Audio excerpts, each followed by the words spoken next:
Hello and welcome to my channel. Today I'll be talking about low light photography. Taking photos in low light can be challenging when you're new to photography. Today I'll share with you 6 tips on how to improve your low light photography.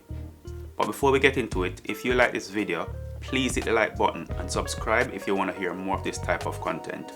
Photography is about capturing light. So taking photos in low light situations without the correct camera settings can be a little challenging and can result in dark, blurred or grainy images. There are a few things you can do to improve your low light photography. Number 1. Set your camera to manual mode.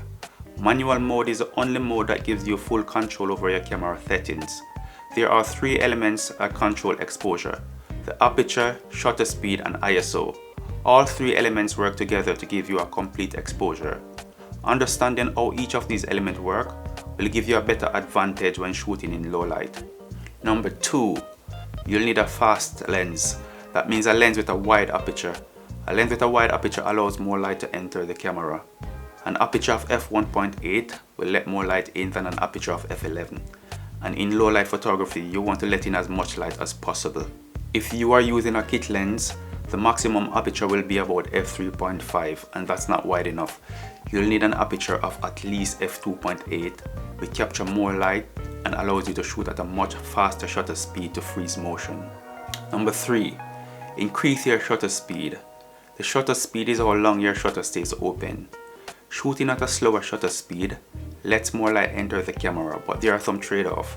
If your camera or your subject move, you'll get blur in your photos.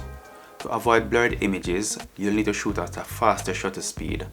A rule of thumb is to make your shutter speed equal to your focal length when unholding your camera. For example, if you are shooting with a 50mm lens, then you want to keep your shutter speed at 1/58th of a second or above to avoid blur occurring from camera shake. Number 4. Increase your ISO. The ISO is the camera sensitivity to light.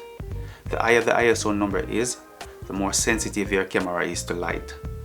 When faced with low light situations, it helps to raise your ISO. One drawback to shooting with an high ISO is that it will add noise to your photos. So your photos will look grainy, but modern cameras are capable of producing amazing photos even at ISO 6400 and higher.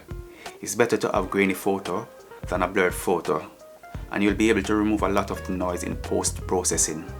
Number 5. When shooting in low light, a flash will help to overcome some of the challenges of low light photography. The pop-up flash that comes with your camera creates a harsh light that is not pleasing. A speed light is ideal. One of the benefits of using a speed light is being able to bounce the light from off a wall or a ceiling. By bouncing the light from the flash, this creates a soft light on your subject. Not holding your camera properly will cause camera shake, and this will lead to your image being blurred. Hold your camera with your 2 hands close to your body. Keep your elbow tucked in so it's braced against your chest. This will help stabilize your camera as you take your photos. Try bracing yourself or your camera against a wall or something stable to avoid camera shake. Remember that photography is about light.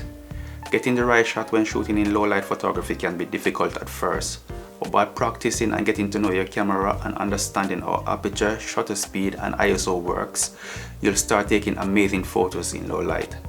Thanks for watching. Remember to like, share and subscribe.